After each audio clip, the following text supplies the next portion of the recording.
Ok, gente, então, antes do intervalo, a gente estava falando sobre as configurações das conexões, né, dos circuitos que envolvem transistor. E também comentei que existem duas formas de operação do transistor. Uma delas é o circuito de chaveamento, né? O circuito de chaveamento, que até então eu tenho chamado de circuito de interfaceamento, ou circuito de interface. Tem gente que pronuncia correto, né? Pronuncia interface. Circuito de chaveamento, como exemplo, a gente tem uma placa de controle, que, por exemplo, pode ser uma placa com Arduino, e essa placa tem um sinal de saída de 5 volts, e a gente precisa de acionar uma carga com um nível de tensão maior, por exemplo, 24 volts. Essa carga, por exemplo, pode ser uma válvula solenoide. A válvula solenoide é uma válvula que ela tem como principal objetivo abrir ou fechar um determinado registro. Então, o símbolo dela é esse daqui.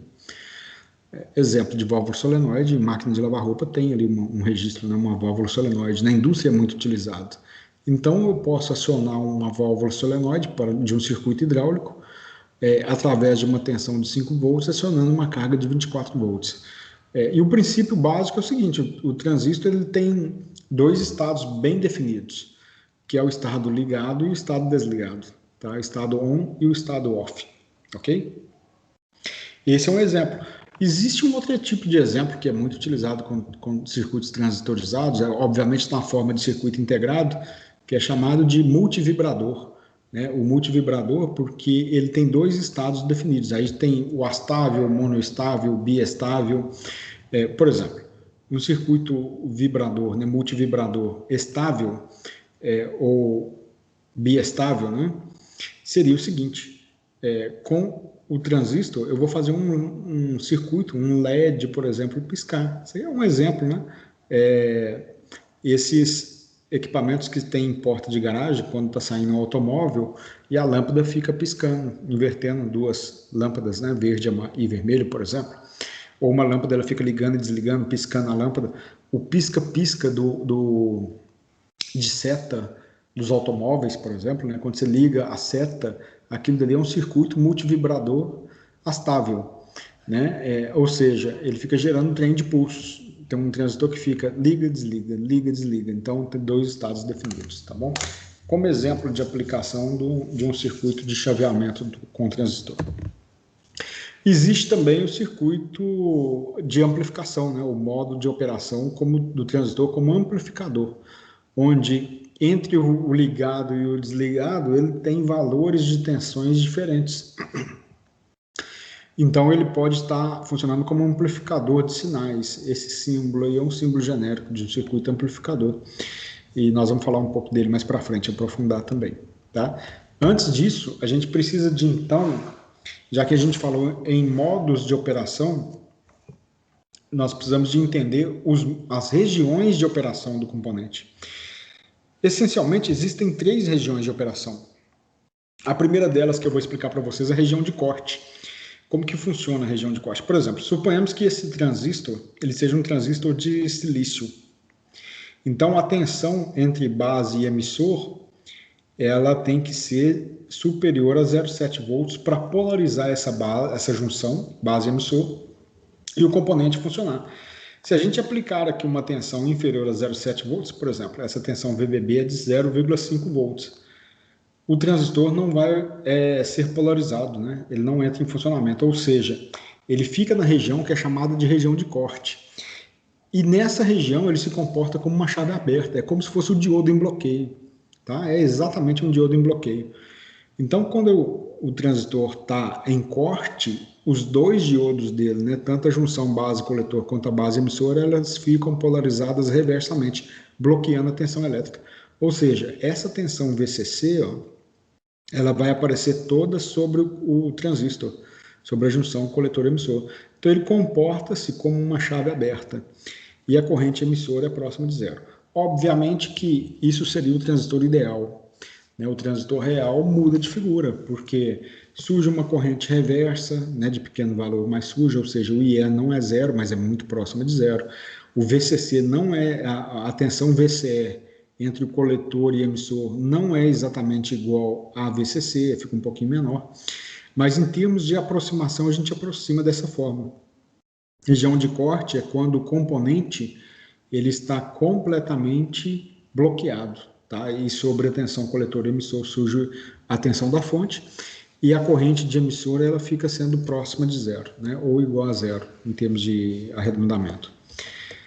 Bom, aí temos também a região oposta, que é chamada de região de saturação. Região de saturação é quando a gente monta um circuito para aplicar uma tensão elétrica entre base e emissor que seja superior a 0,7, por exemplo.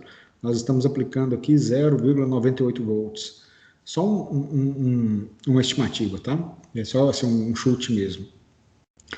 Então, a gente leva o componente a saturar. O que significa saturar? Significa que a gente hiperpolarizou, vamos dizer dessa forma, as junções base emissor e base coletor. Consequentemente, a tensão VCE se aproxima de 0 volts, ou seja, o transistor ele se comporta como uma chave fechada, né? Quase um curto-circuito entre o coletor e o emissor. Ou seja, nesse caso, a tensão da fonte vai aparecer quase que toda, né? Se a gente for arredondar, né? A gente pode dizer toda, sobre o resistor do coletor, que é chamado de resistor RC. Então, a tensão da fonte aparece aqui e a corrente de emissor, nós vamos considerar aqui, gente, olha, a corrente de emissor aproximadamente igual à corrente do coletor. Então, a corrente do coletor é aqui, ó. Nesse caso, de quanto que vale a corrente de base? A corrente de base vai ser próxima de zero, tá? É lógico, né? Assim, desprezando a corrente de base, porque ela é muito menor do que a corrente do emissor. Consequentemente, gente, nesse caso, o transistor ele funciona como uma chave fechada e a tensão da fonte aparece toda em cima do resistor RC. A corrente de coletor, então, a gente aproxima da corrente de emissor, que é VCC sobre RC.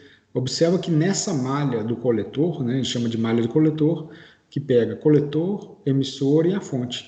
Só tem essa resistência aqui, ó, RC. Bom, já que a gente falou de malha, então, quando a gente analisa esse circuito aqui da esquerda, nós vamos considerar sempre duas malhas. A gente tem a malha do coletor, que pega todos esses componentes aqui, então isso aqui é a malha do coletor. E aqui nós temos a malha da base, ok? Ontem a gente falou do conceito de malha em circuitos elétricos. Então, malha do coletor e malha da base. Observa que aqui nós temos o resistor de base e aqui o resistor de coletor. Geralmente, né? Geralmente não sempre, o resistor de base é muito maior do que o resistor de coletor, porque a corrente de base é muito menor do que a corrente de coletor, tá bom? Então, veja bem, nós temos até agora duas regiões de operação do componente. Uma que é quando ele se comporta como uma chave aberta, que é a região de corte. A outra é quando ele se comporta como uma chave fechada, região de saturação. Então, quando a gente quer fazer o transistor funcionar como chave, ou ele tem que estar na saturação, ou ele tem que estar na região de corte. Então, a gente projeta os componentes, quando a gente fala projetar, a gente dimensiona os valores dos resistores no circuito, de tal forma que ou o transistor estará em corte, ou ele estará em saturação. Ele nunca vai estar no meio do caminho. O que seria o meio do caminho? Por exemplo, se a tensão da fonte for 12 volts, nós temos uma bateria de 12 volts, a tensão entre coletor e emissor ou vai ser 0 volts, quando ele estiver saturado, ou vai ser 12 volts quando ele estiver em corte. Pode ser 6 volts? Quando o transistor está funcionando como chave, não. Porém, quando ele está funcionando como amplificador, sim. E essa região é chamada de região ativa. Tá aí, é o exemplo da região ativa. Observa que a tensão entre o coletor e o emissor, ela é metade da corrente da tensão da fonte.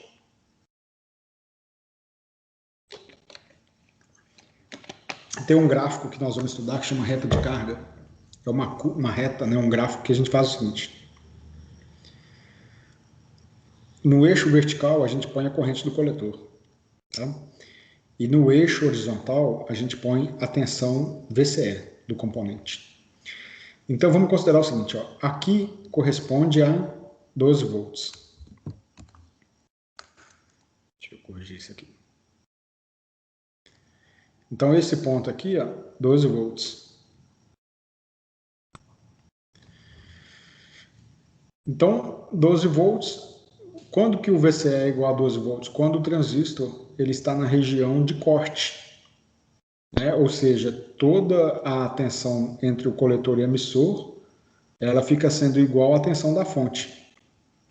O outro aspecto, né, o outro lado, é quando nós temos a região de saturação. Na região de saturação, o VCE é igual a zero. É quando o transistor funciona como uma chave fechada. Então, o VCE é igual a zero e a corrente de coletor aqui, ó, ela é limitada pelo valor que é VCC sobre RC, que é chamado de corrente de saturação. Quando a gente une esse ponto com esse, isso é chamado de reta de carga. Aqui, então, nós temos, entre essa reta, várias possibilidades ou vários pontos de operação do transistor. Se ele estiver nesse ponto extremo, ele está na região de, aqui é saturação. Se ele estiver aqui embaixo, operando aqui embaixo, ele está na região de corte.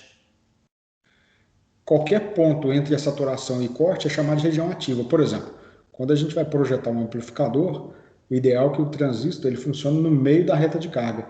Então, se o VCE é 12 volts, a gente coloca 6 volts aqui, porque esse ponto ele vai oscilar para lá e para cá, né, para cima e para baixo, de acordo com a oscilação da tensão alternada ou da forma de onda que ele vai amplificar.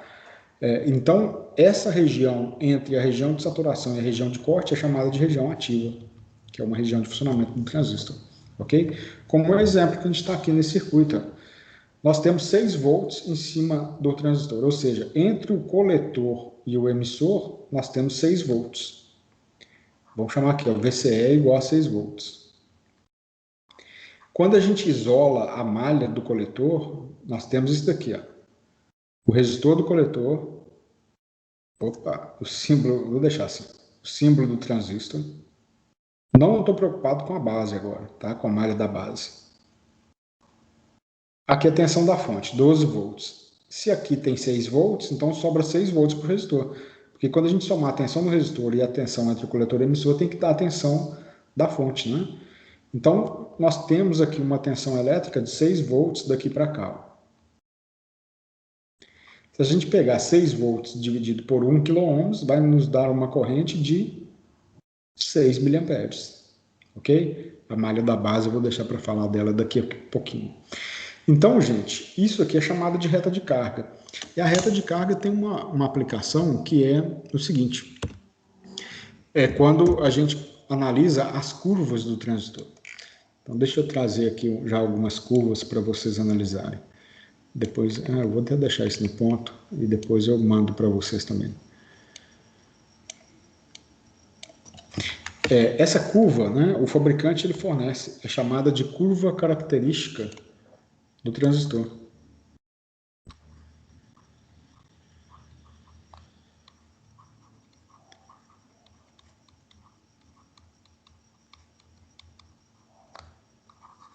Curva característica do... vou usar esse símbolo, essa abreviação, né? TBJ. O que significa TBJ? Significa transistor bipolar de junção. Alguns autores trabalham com essa sigla, TBJ. Tá? Então, qual que é a curva característica do transistor? É isso daqui, ó. Então, deixa eu mostrar para vocês. Observa que no eixo horizontal, conforme eu disse para vocês, nós temos aqui no eixo horizontal a tensão VCE. Está aqui, ó. E no eixo vertical, nós temos a corrente de coletor, IC. Ok? Está ali, ó. Cada curva azul dessa daí é chamada de curva de corrente de base. Então, nós temos várias correntes de base possíveis, tá? Então, isso daqui é IB. IB. Para cada valor de IB, nós temos um comportamento diferente da tensão coletor-emissor versus corrente do coletor, tá? Então, aquilo que eu estava explicando para vocês, o ponto máximo vai ser a corrente de saturação, é o ponto máximo de corrente, o ponto máximo de tensão do circuito é chamado de tensão de corte. Então, aqui nós temos 3 regiões bem distintas, conforme eu falei com vocês. Nós temos desculpa, a região de saturação, né? O que é a região de saturação? Região de saturação é quando o transistor ele está funcionando como uma chave fechada, ele está em curto-circuito. Qual que é a característica da região de saturação? Uma corrente de alto valor e uma tensão VCE de baixo valor. Observa que a tensão VCE é pequena, está aqui, ó, que é chamada de VCE de saturação. Tá? E a corrente de coletor é uma corrente alta. Na região de corte, observe que a região de corte é essa área sombreada aqui embaixo. Isso aqui é a região de corte, aqui é a região de saturação. Na região de corte, nós temos um valor de tensão mais alto entre o coletor e o emissor, e a corrente de coletor é uma corrente baixa. Né? Observa que ele está chamando aqui, ó, de ICEO. Né? O que significa ICEO? É uma corrente entre coletor e emissor com a base aberta, o odd open. Open base, né? Corrente entre coletor e emissor com a base aberta. Então, nesse caso, né, é uma corrente de fuga, e essa corrente é baixa, de baixo valor, tá bom? Então, na região de saturação, a tensão é baixa e a corrente é alta. Na região de corte, a corrente é baixa e a tensão é alta. E a região ativa é tudo isso, toda essa região que se compreende entre a região de corte e a região de saturação. Ainda existem outras regiões, né? Por exemplo, se a gente prosseguir com essa curva aqui, eu vou pegar só para fins didáticos, né? Essa curva eu faria um negócio aqui assim, ó. Todas elas, tá? Essa região aqui em cima, onde que a corrente começa a subir, é chamada de região de ruptura. Região de ruptura é quando o transistor ele queima. Como é que faz para queimar um transistor? Faz circular por ele uma corrente acima do que ele é capaz de suportar. Então, corrente de coletor, corrente máxima, 2 amperes. Aí você põe uma carga que consome 3, aí ele vai queimar. E aí a região de ruptura, obviamente, é uma região que não é desejável, né? O componente se queima aqui, tá bom? Então, essa curva é chamada de curva característica do transistor, né? A gente tem a região de saturação, a região de corte e a região ativa que fica entre a região de corte e a região de saturação. Além disso, não está mostrado nesse desenho, mas existe a região de ruptura, tá bom? Então, basicamente, é isso daí. Mas é possível, então, a gente pegar essa curva característica do componente aqui, ó, e traçar uma reta de carga em cima dela. A reta de carga é aquilo que eu falei com vocês. Eu vou traçar uma reta onde que a gente vai, dependendo do circuito, né, dos parâmetros do circuito, nós vamos conectar a tensão VCC com a corrente de saturação. E, por exemplo, se em determinado ponto dessa reta eu aplicar uma corrente de 40 microamperes na base, significa que a corrente do coletor será de 4 miliamperes e a tensão aqui, ó, vai ser uma tensão aí próxima, né, vamos considerar entre 5 e 7,5 volts, talvez em torno de 6 volts, ok? Então essa é a forma, chama análise gráfica, ou análise do ponto de operação por reta de carga. Deixa eu voltar aqui para o slide, nós vamos explorar isso um pouco mais aqui.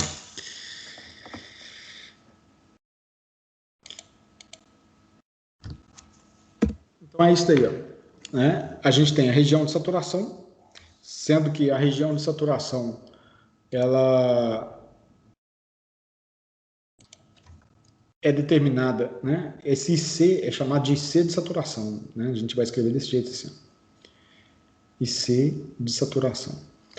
E aqui nós vamos chamar de VCE de corte. O VCE de corte é igual ao VCC, tá? Tá aqui, ó. E no IC de saturação, né, na saturação, a corrente de coletor é igual a VCC sobre RC. E aqui tem um ponto, né, que alguns autores também, estavam me esquecendo disso, eles chamam de ponto Q. O Q é ponto quiescente, ou ponto de operação, tá? Como sinônimo, né? Ponto médio de operação, ponto quiescente. Por isso que tem esse ponto Q. Quando a gente opera, então, quer fazer o transistor funcionar como amplificador, ele tem que ficar mais distante possível da saturação e o mais distante possível do corte. Consequentemente, ele tem que ficar no meio da reta de carga. Tá? Tem que ficar aqui exatamente no meio da reta de carga. Bom, então é isso. Né? Eu acho que a gente podia fazer o seguinte. Vamos dar uma pausa aqui no conceito e vamos resolver alguns exercícios. Exemplos. Eu vou pegar alguns exemplos de outro livro, tá? O nosso livro para essa parte mais conceitual do transistor, os exercícios são mais gráfico, gráfico, gráfico, e antes de entrar em gráfico,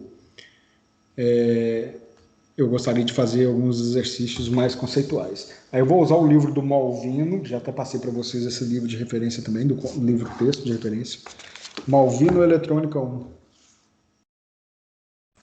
Acho que eu vou até fazer o seguinte, aqui eu vou digitar, acho que vai funcionar melhor, né? Depois eu mando também para vocês. Então,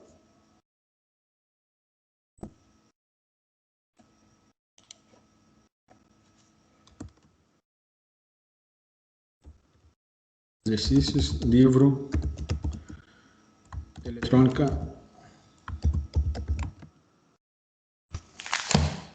volume 1.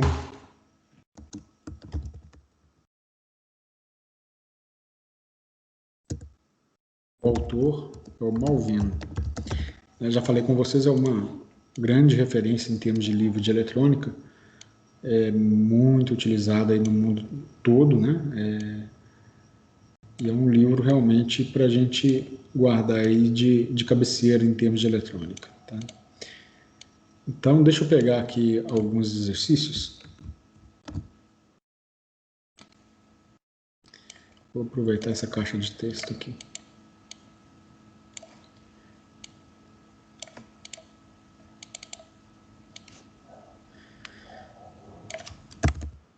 Vamos em consideração. Exercício número 1.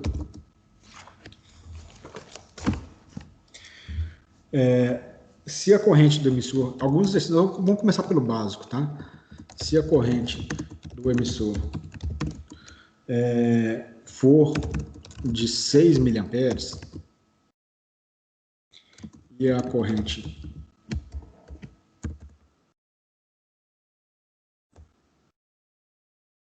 do coletor de 5,75 miliamperes,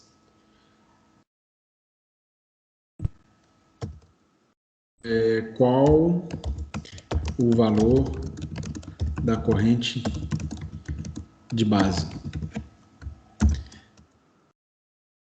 Depois ele pede qual o valor. Eu vou ter que digitar, porque aqui não tem letra grega, alfa CC.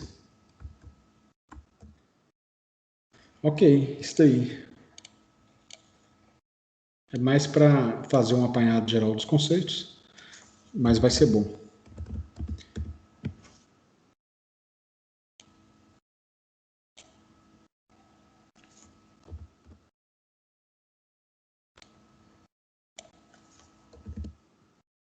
Ok, então vamos resolver esse primeiro, né?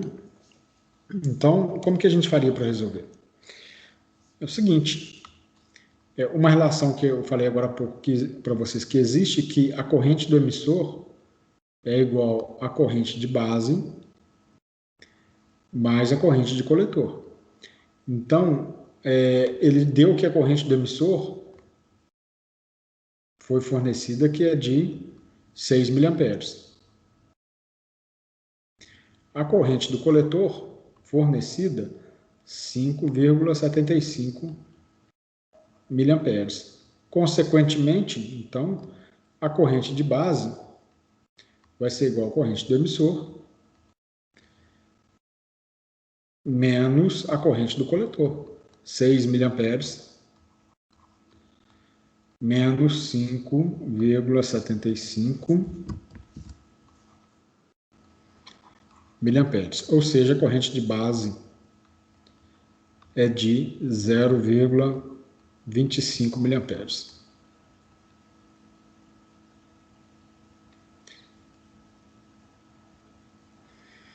Bom, e ele pede também para poder calcular o alfa CC. Eu vou fazer o seguinte, eu vou calcular o Marcos, alfa... Oi, a corrente de base vai ser sempre a menor, não é? é sempre a menor de todas, exatamente, isso aí. Corrente de base sempre é menor. E o alfa CC, né, alfa CC vai ser igual à corrente do coletor sobre a corrente do emissor. Então, a corrente do coletor é 5,75 dividido por 6. Então, nós temos o alfa igual a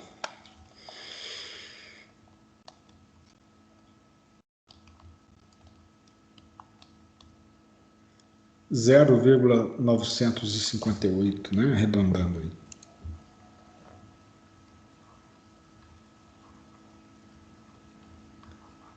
0,958. Ok. Vamos aproveitar então, o exercício não pediu, mas vamos calcular o beta. Né? Ó, o beta CC é igual à corrente de base sobre a corrente do coletor. Então, a corrente de base 0,25 mA. Não precisa de colocar a unidade medida porque vai cortar, mas eu vou colocar aqui para fins didáticos. Dividido por 5,75 mA. Então, o beta CC será de 5,75. Opa. Ô, gente, fiz tudo inverso ali, desculpa, eu vou corrigir aqui. Deixa eu só calcular primeiro. Ponto 25, 5,75. Isso aí. Inverti aqui. E olha que nem é segunda-feira, né? Então hoje não tem desculpa. Corrente do coletor dividido pela corrente de base. Né? Então nós temos 5,75 miliamperes dividido por 0,25 miliamperes. Então o beta CC vale 23. Tá aí, ó. Beta CC 23 e o alfa CC 0,958. Eu confesso que o parâmetro que a gente vai usar mais vai ser o beta CC. O Ok? que seria esse alfa CC e beta CC? O alfa CC é justamente a relação entre corrente de coletor e emissor e coletor e base. Isso é característico do transistor. Todo transistor tem isso como parâmetro de fabricação, sabe? Por exemplo, o beta CC ele também é conhecido por HFE. Deixa eu fazer um negócio aqui, quer ver? Vamos abrir um datasheet de um transistor para mostrar para vocês. Isso aí teria alguma coisa a ver com eficiência? Não a eficiência, mas a capacidade dele de amplificar. Né? Por exemplo, esse transistor ele tem capacidade de amplificar um sinal em torno de 23 vezes. Sabe? Com uma corrente de base, eu consigo controlar uma corrente de coletor 23 vezes maior. Entendi. Sem ter distorção, sem ter nada. Exatamente. É lógico que depende ainda aí de uns parâmetros do circuito, sabe? Que pode provocar distorção. Daqui a pouco eu falo sobre isso.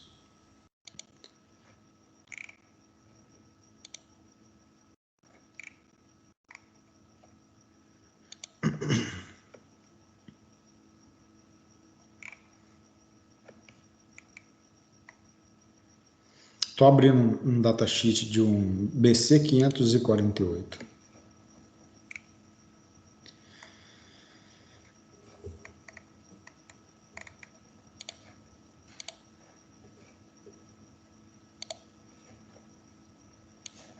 Tá aí, ó. Então, olha só, esse fabricante eu não conheço, o Rotec, né, semicondutor. Hoje tem muitos fabricantes de semicondutor no mundo todo, então difícil de saber todos pelo nome. Olha, o que ele traz de parâmetro para nós, né? Ele traz o seguinte, deixa eu fechar isso aqui, vou abrir direto no aqui, peraí. Pronto, fica melhor. Primeiro que ele está trazendo para nós o encapsulamento do componente. Esse tipo de encapsulamento chama TO92. E ele falou, ó, o terminal 1 é coletor, o terminal 2 é a base do meio, o terminal 3 é emissor.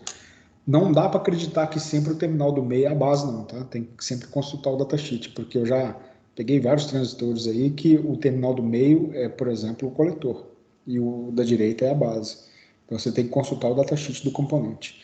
Então ele traz para nós o terminal, né, o esquema de terminais dele, ele traz alguns parâmetros, né? Por exemplo, qual que é a tensão máxima que se pode aplicar entre a base e o coletor, a tensão máxima entre o coletor e o emissor, e a tensão máxima entre a base e o emissor, ok? Depois nós vamos aprofundar nisso daqui. A potência, a corrente máxima de coletor, a potência máxima de coletor, tá vendo? Então ele faz o seguinte, a corrente de coletor de 100 mA, ok? E vamos seguir com os parâmetros. O que eu quero saber agora é o ganho dele. Ó. Olha que interessante aqui, ó.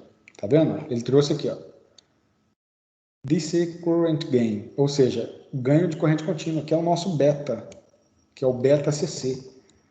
Olha que interessante. Esse componente, né, esse transistor, que é o BC548, o beta dele varia de 110 a 800. Ou seja, significa que você pode comprar um transistor BC548 e o ganho dele é 110, o beta é 110, e do mesmo lote você pode pegar um outro transistor fabricado pelo mesmo fabricante e o ganho dele é 800. Então ele tem uma dispersão muito grande de beta, tá? Quer ver? Vamos abrir um outro componente aqui, ó. Deixa eu mostrar para vocês. Então a gente viu aí o BC548, que tem um beta variando de 110 a 800. E vamos pegar agora um outro componente. Eu falei mais cedo para vocês de um transistor aqui, é o 2N3055. Tá? Que também é um transistor de potência. Ah, tem da Siemens. Vamos abrir aqui um datasheet da Siemens, então.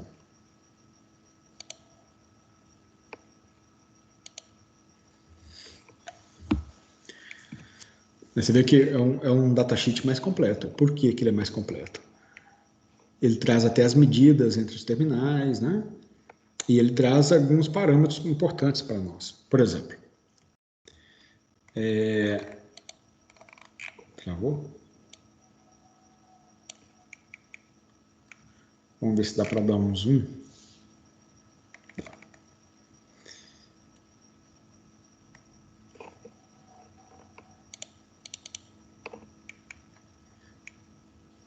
Então, tensão máxima entre coletor e base, ó. VCBO, 100 volts, tá vendo? Os parâmetros aqui são bem maiores, ó. A tensão entre o coletor e emissor, máxima 90 volts, coletor e emissor e base, máxima 7 volts, corrente máxima dele 15 amperes. Então observa que o outro era de 0,1 ampere, né? O BC548. Vamos passar aqui para baixo, vamos ver o ganho dele. Olha o ganho dele varia de 20 a 70, HFE. Então, o que é o HFE? HFE é o beta CC que a gente calculou agora. Isso é característico do componente, tá? A gente tem que consultar a datasheet para saber de quanto que é o beta CC dele típico. Aí você vai pensar o seguinte, mas eu tenho um circuito que tem um 2M3055, eu não sei de quanto que é o beta dele. O beta dele pode estar entre 20 e 70. Para fins de cálculo, o que a gente faz? A gente pega a média. Né? Eu vou pegar o ponto médio entre 20 e 70. Ok? Vamos pegar aqui um outro componente, que é um TIP41C. Também um transistor de média potência. Tá aqui, vamos ver se eu acho aqui algum fabricante. A MCC é conhecida. Fairchild, um grande fabricante das antigas aí, um dos maiores fabricantes de semicondutores no mundo, né, a Fairchild. Eu peguei Siemens, peguei Fairchild, peguei um que eu não conheço. Aqui no Brasil tinha um grande fabricante de semicondutores, até aqui em Belo Horizonte, chamava CID Microeletrônica, SID, ali chegando na Praça da CEMIG, hoje tem, parece que um supermercado atacadista ali, assim, a CID Microeletrônica, que fechou há muitos anos já. Então tá aí, gente, ó. Ele tá aqui, ó, FERT semicondutor, vou até fazer o download desse datasheet, porque ele é, né, muito bem acabado, assim, muito bem ilustrado, e isso pode ser importante para usar numa aula futura. Então, deixa eu abrir aqui. Ok, abrir direto aqui. Bom, então ele traz o encapsulamento é um TO220, tá? Ele traz variações, porque tem tipo 41, o A, o B e o C, então 4 tipos diferentes de transistor. Por exemplo, eu coloquei o tipo 41C, a tensão máxima entre o coletor e o emissor é de 100 volts, olha aí que interessante, 100 volts. Desculpa, entre base e coletor, entre coletor e emissor, 100 volts também. A tensão VBE, típica dele, né? Máxima 5 volts, corrente de coletor máxima 6 amperes. Aí ele traz a corrente de base máxima, potência máxima, e tá bom. Então ele está trazendo aqui algumas outras características, né, para nós, ó. O nível de tensão, etc. Aqui, ó, HFE, de quanto que varia o ganho dele? Entre 15 e 30, o beta CC dele. Então, olha o que eu falei com vocês, que quanto maior a potência do transistor, menor o beta típico dele. Então, o beta típico é algo que a gente tem que consultar no datasheet. Outra coisa importante, ó, que a FERT está trazendo, eu falei disso agora há pouco, e nem lembrei de falar com vocês, eu olhei aqui no datasheet. Ele traz o VCE de saturação. Lembra que eu falei agora há pouco que o VCE de saturação no transistor ideal, ele teria que ser 0 volts, porque o transistor está funcionando como uma chave fechada. Então, nesse caso, o fabricante está me falando, ó, o VCE de saturação desse componente é de 1,5 volts, não é 0. Dependendo do nível de tensão da fonte, a gente pode até considerar 0, né? Mas é 1,5 volts o VCE de saturação dele. A tensão entre base e emissor na saturação também, 2 volts, tá vendo? E ele traz outros parâmetros importantes, por exemplo, qual que é a frequência máxima de operação dele, deve estar em algum ponto aqui, não aquele parâmetro lá embaixo.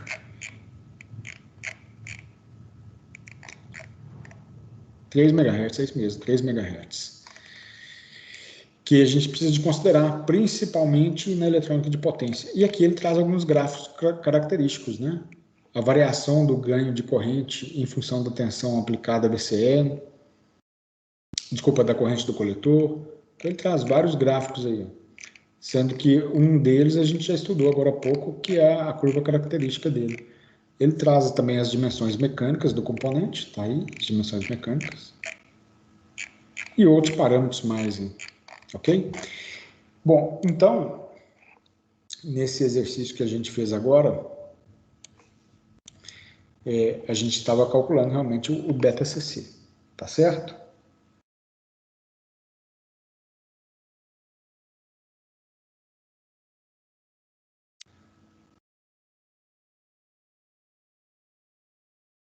Vou fazer mais 2 exercícios aqui, tá? Vou selecionar um aqui, porque aí a gente já segue.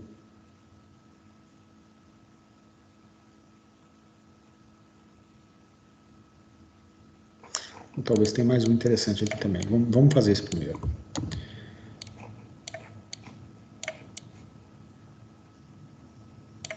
Eu vou chamar aqui de exercício 2, então.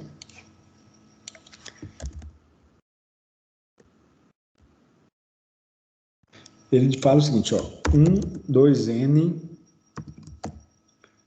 5607, esse componente aqui eu não conheço. Deixa eu já pesquisar aqui o datasheet dele, vamos ver se o autor, qual o autor está trazendo de parâmetro. 2N 5607. Não, desculpa, peguei errado. É um 2N, é de outro exercício. 2N 3298. Daqui a pouco eu procuro o datasheet dele. Ó, 2N32 98 tem um beta, eu vou ter que escrever porque não tem letra grega, beta CC. Típico. Típico significa que é média, tá? Típico de 90. Então ele deve estar trazendo a média do beta dele, porque o beta deve ter um range maior. Calcule as correntes aproximadas do coletor e da base. Para uma corrente de emissor de 10 mA. É isso aí. Ok. Vamos deixar o enunciado aqui por enquanto. Então, vamos procurar o 2N3298.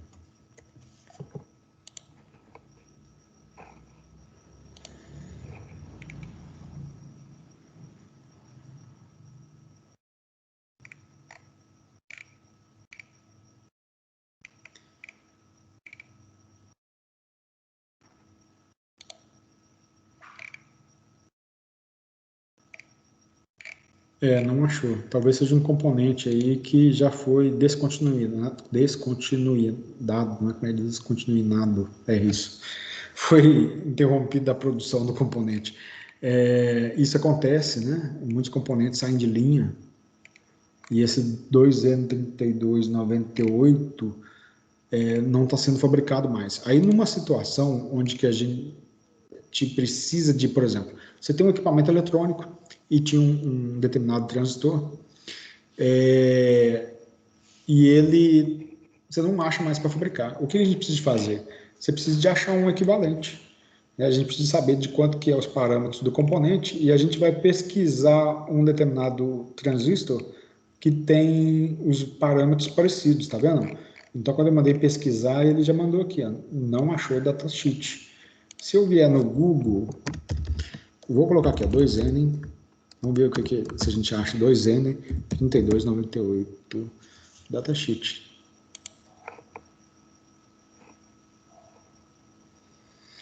Será que aqui nós vamos achar? Vamos dar uma olhada.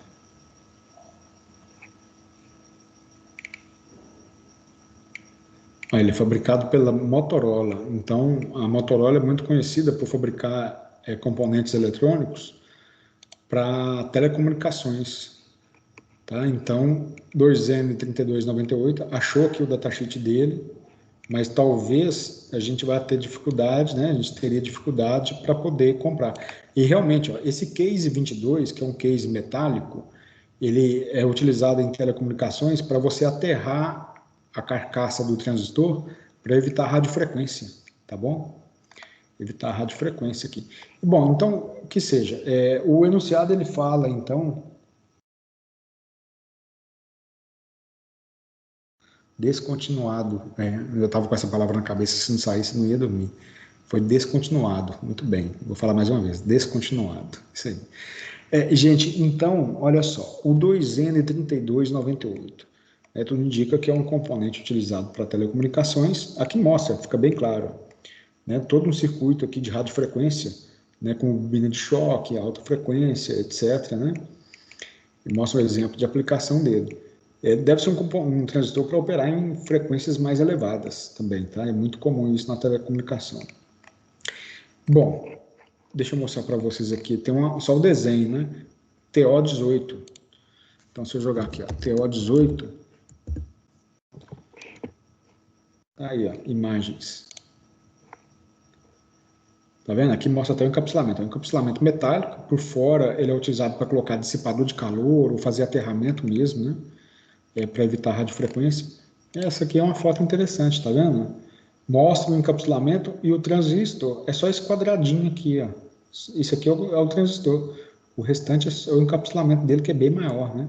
Utilizado para dissipar o calor do componente, tá bom? E esse daqui é uma foto de um 2N3055 aberto. Tá aí, é exatamente isso. Ok, mas vamos voltar para o enunciado, então. Deixa isso daqui de lado por enquanto. Não, é importante, né? Eu estava aqui só para a gente poder buscar o datasheet e comparar com os parâmetros que o autor trouxe no livro.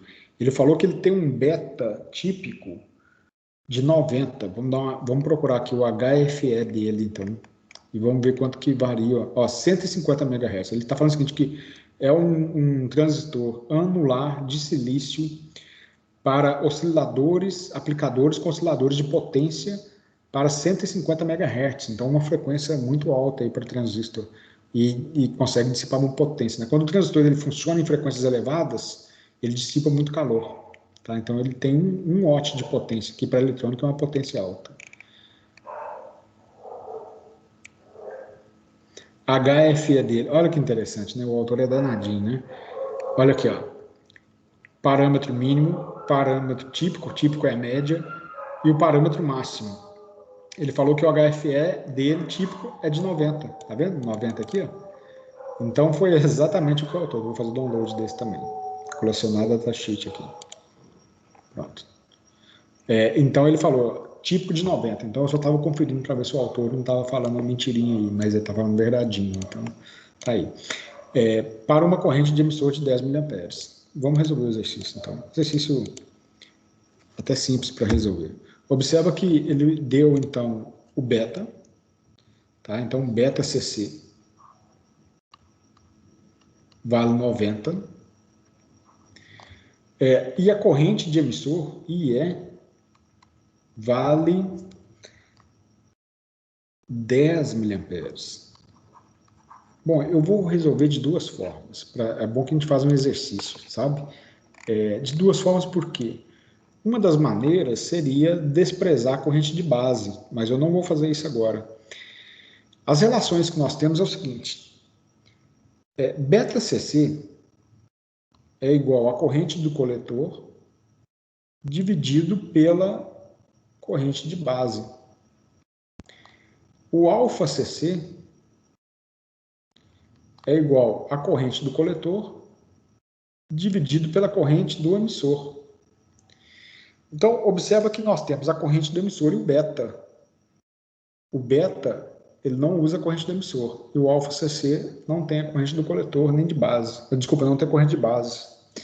E nós não temos aqui a corrente do coletor que foi fornecida. No fim das contas, nós precisamos, então, estabelecer uma relação, nós precisamos achar o alfa, né? De quanto que é o alfa desse transistor? E é o seguinte, ó, alfa CC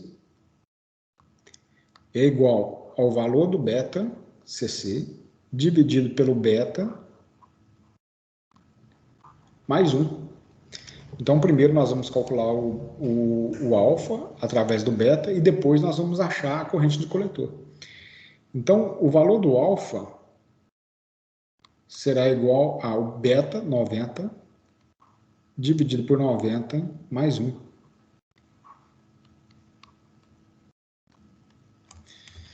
Noventa dividido por 91. 0,989 é o valor do alfa.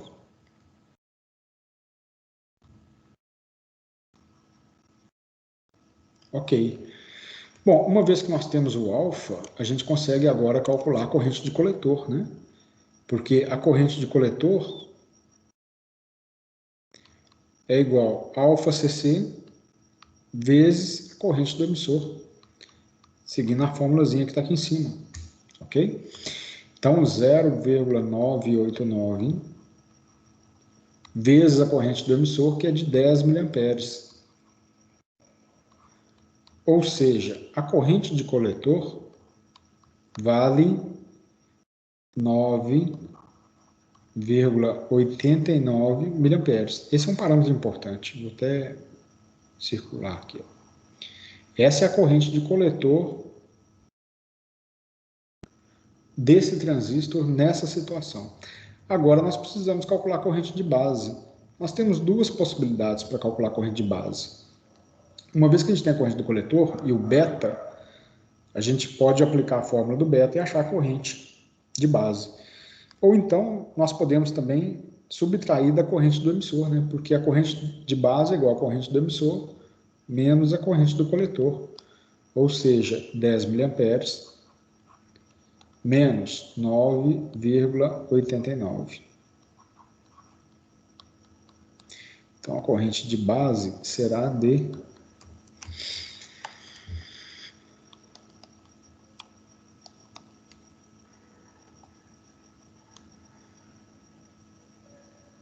eu vou colocar em miliamperes, tá? Desculpa, microamperes. 109,89 microamperes.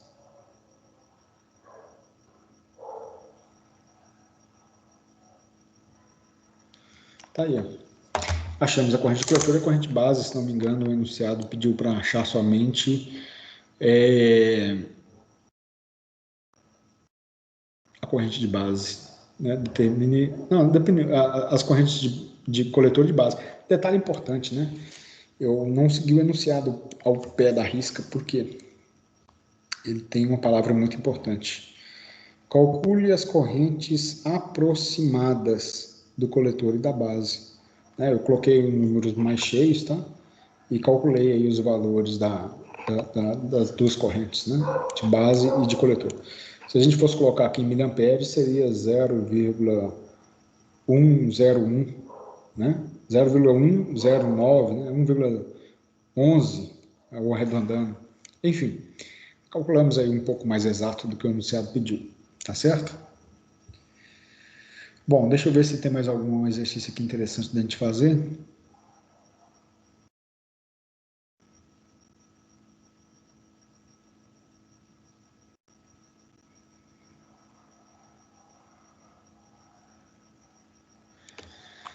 Ok.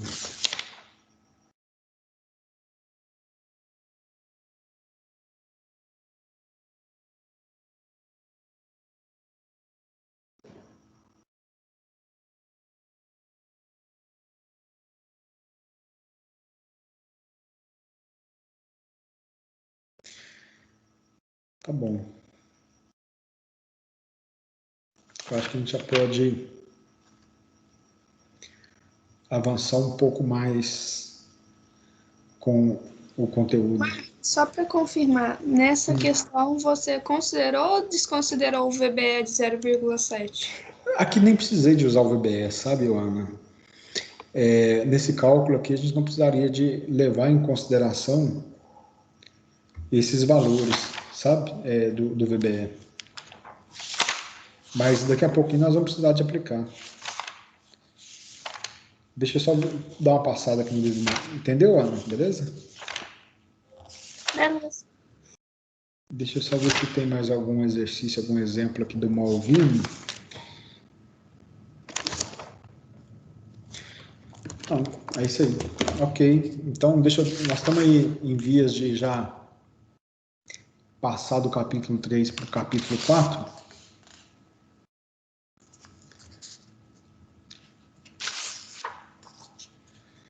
Então, ok, a gente falou do beta.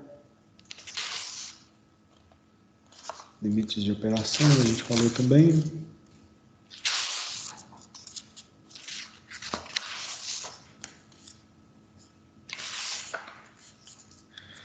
Beleza, gente. Então, olha só.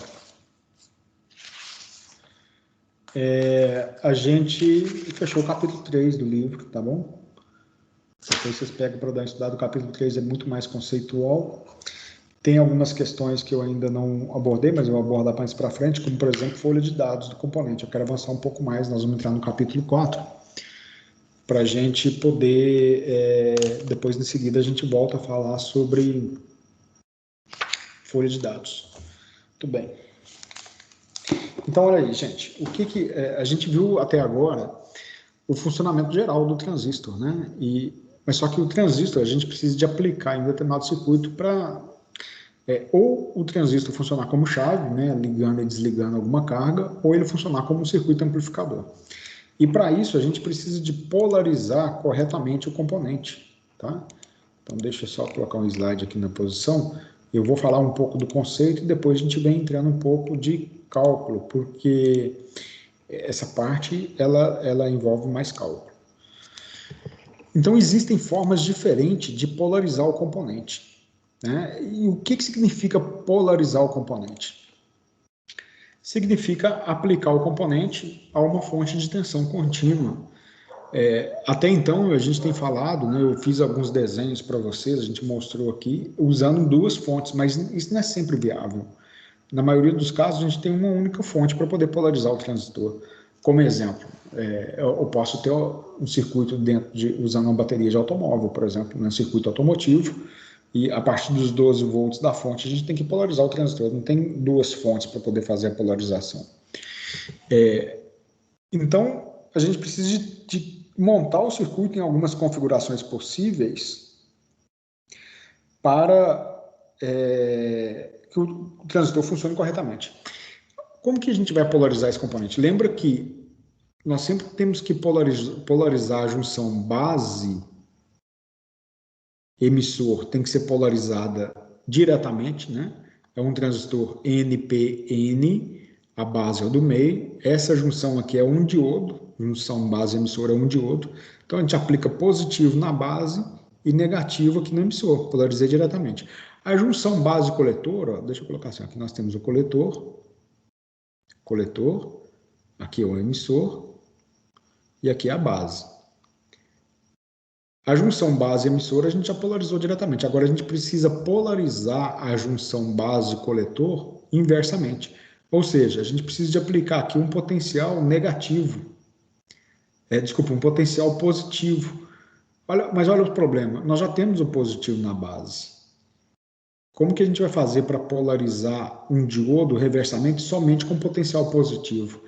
Isso, de fato, é possível, né? Por exemplo, deixa eu desenhar um circuito aqui no cantinho, né? Para ficar claro. Vamos considerar que eu tenho aqui um resistor, um diodo. Nós vamos conectar esse diodo, o anodo dele, a uma fonte de tensão positiva. Então já começou errado, ó. Aqui é positivo, aqui teria que receber negativo. Existe alguma maneira da gente fazer esse diodo conduzir? Sim, existe. Por exemplo, eu posso conectar outra fonte.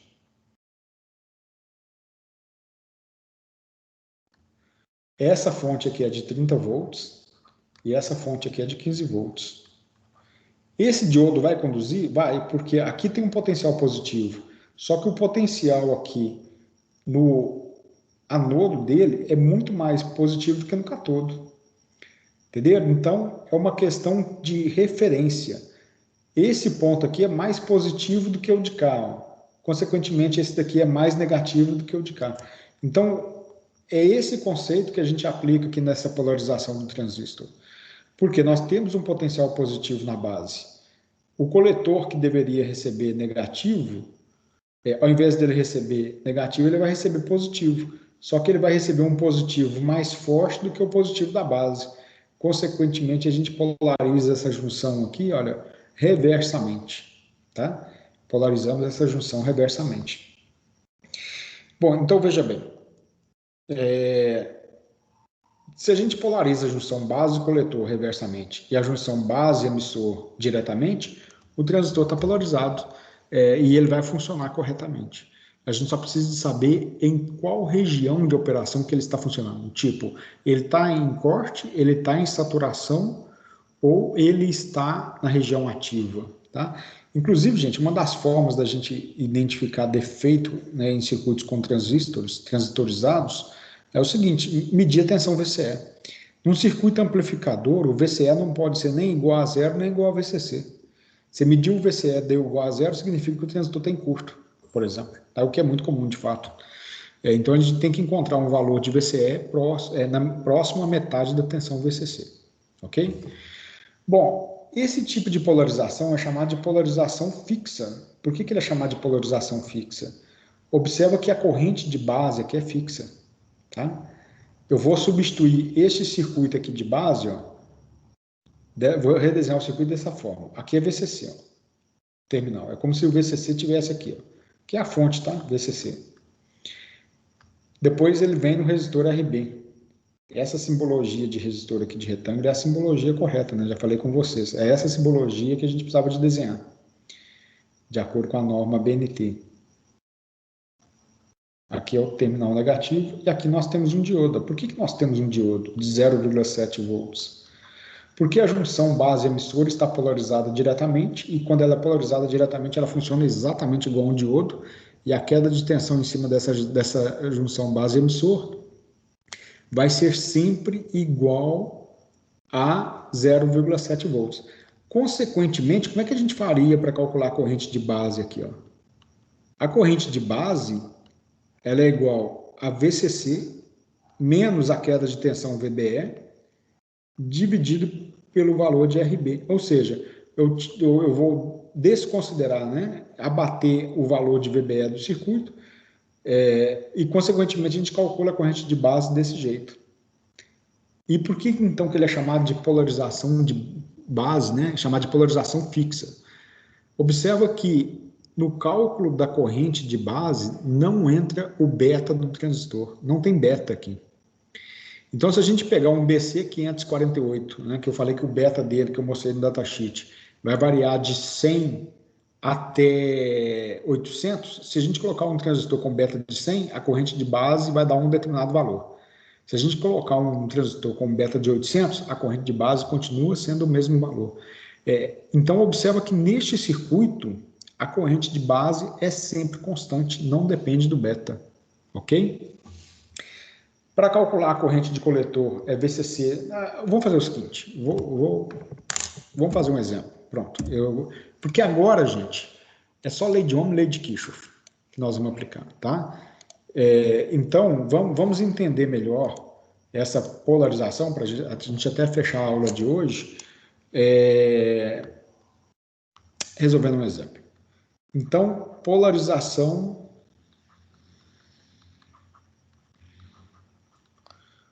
do TBJ. Lembrando que TBJ, transistor bipolar de junção. Nós estamos oficialmente entrando no capítulo 4, página 119 do livro, tá? Então, vou colocar até o seguinte, ó, circuito com polarização fixa, pegando o título do autor do nosso livro lá, o circuito com polarização fixa.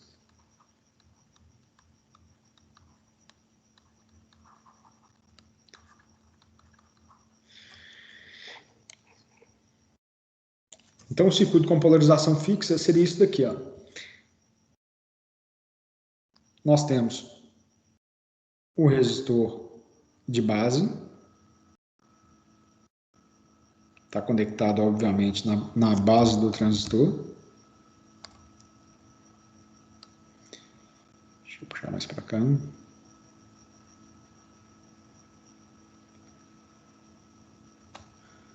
E aqui nós teremos o resistor de coletor.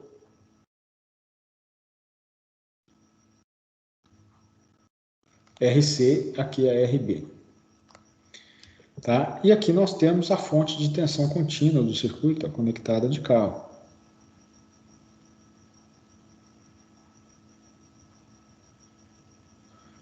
VCC, pronto. É este circuito aí, tá bom? Aqui nós temos corrente de base. Aqui nós temos corrente de emissor. E nós vamos considerar, a partir de agora, a corrente de emissor aproximadamente igual à corrente do coletor. Ou seja, aqui vem aquela questão da conveniência que eu falei com vocês. Em alguns aspectos, nós vamos desconsiderar a corrente de base, de acordo com o que for conveniente para nós, e em outros aspectos, não. Então, olha só, vamos analisar, nós vamos dividir esse circuito em duas malhas, tá? Então, vamos considerar aqui, ó, malha da base. Que eu acho que fica melhor dessa forma, malha da base. Redesenhando o circuito e analisando somente a malha da base, né, para ser bem didático, o circuito ficaria dessa forma aqui, ó. Resistor de base,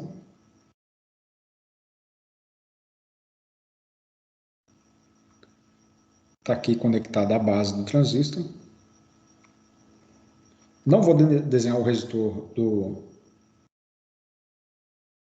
coletor propositalmente. E aqui nós temos a tensão VCC. Tá aí, ó, VCC, RB. E aqui nós temos a corrente de base. E nós precisamos de saber de quanto que vale essa corrente de base, né? A corrente de base está nesse sentido aqui, ó, IB. Ok? Como que a gente faz para calcular IB? Lembra que essa junção aqui, ó, na verdade, é um diodo.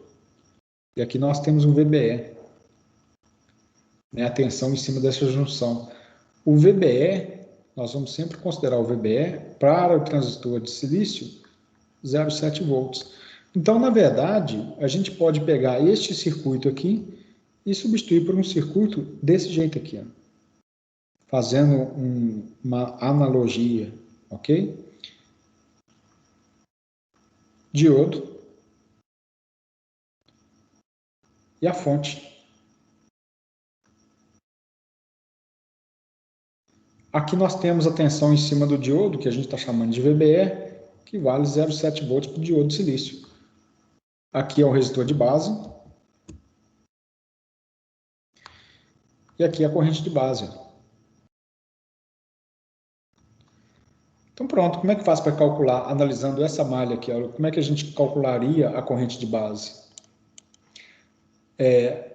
Aplicando ali as leis de Kirchhoff, corrente de base vai ser igual a tensão da fonte, VCC, menos a queda de tensão no diodo, na junção base-emissor, VBE, dividido por RB. Pronto, está aí. Dessa forma a gente calcula o valor da corrente de base.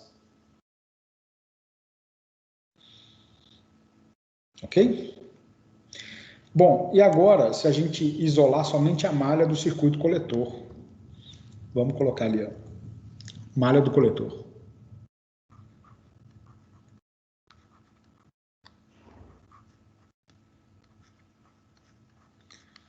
Então, na malha do coletor, eu vou propositalmente não desenhar a malha do circuito de base, tá? Então, eu vou colocar o seguinte aqui, ó. Pronto. Tá aqui o resistor de coletor. Então, nós temos duas junções, a base e emissor, ok? Vou deixar a base aberta ali, só para a gente analisar somente a base do coletor. E aqui nós temos a fonte de tensão VCC. Tá aí. Ok. Aqui é VCC, tá bom? Esse resistor aqui é o resistor de coletor, tá?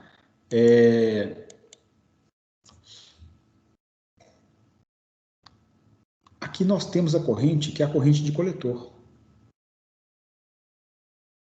Passando aqui pelo resistor de coletor. Ó. Então, aqui nós temos IC. Se a gente medir a tensão elétrica daqui para cá, nós vamos ter a tensão que até então a gente tem chamado de tensão VCE, tensão entre coletor e emissor. Gente, observa que é um circuito sério, não é? Circuito sério de forma que os terminais coletor e emissor do transistor estão em série com RC. Então, para a gente saber o valor de IC, olha, IC é só a gente pegar a tensão em cima do resistor RC e dividir pelo valor dele. E de quanto que é a tensão VRC? A tensão da fonte vai dividir, então, uma parte em cima de RC e outra parte em cima de VCE. Então, VRC é igual a VCC menos VCE. Tensão entre coletor e emissor. Ou seja, para calcular a corrente de coletor para este circuito, ó, nós vamos pegar VCC menos VCE dividido pelo valor do resistor RC. Está aí. São os dois parâmetros que a gente precisa de calcular no circuito, o IC e o IB. Ok? Observa, gente, que é só lei de Kirchhoff. A gente precisava de entender o funcionamento do circuito, do transistor. Uma vez que a gente entende o funcionamento do transistor, agora a gente tem as relações entre IC e o valor de IB. Daí a gente calcula, a partir do valor de IC e de B, os valores dos resistores RB e RC, ou a partir dos valores de RB e RC, calcular os valores das correntes do circuito com o transistor. Ok? Então, esse é o primeiro circuito, é o circuito mais simples que é utilizado para polarizar o transistor, que é chamado circuito com polarização fixa. Por que ele depende, por que ele chama circuito de polarização fixa? Porque analisando a malha da base aqui, ó, este circuitinho da direita que eu desenhei aqui, este circuito, observa que a junção base-emissora é só um diodo. Então, a corrente de base depende única e exclusivamente do valor de RB, ela não depende do beta. Para este circuito, a corrente de base vai ser sempre fixa, vai ser sempre a mesma. Se a gente colocar um transistor com beta de 90, vai ser 100 mA a corrente de base, por exemplo. Se colocar um transistor com beta de 800, 100 mA do mesmo jeito. 100 mA até é alta uma corrente de base, né? Mas é só como exemplo mesmo. Então, por isso que ele é chamado circuito de polarização fixa, porque a corrente de base é fixa. Ok? Dúvidas? Eu acho que tá bom, né, por hoje. A gente conseguiu quase que romper o capítulo 3 todo. Ficou algumas questões conceituais para trás, mas muito conceitual mesmo, que eu vou deixar para vocês darem uma lida. E a gente, então, oficialmente, nós estamos no capítulo 4. Ok, pessoal? Tudo bem. Então tá bom por hoje.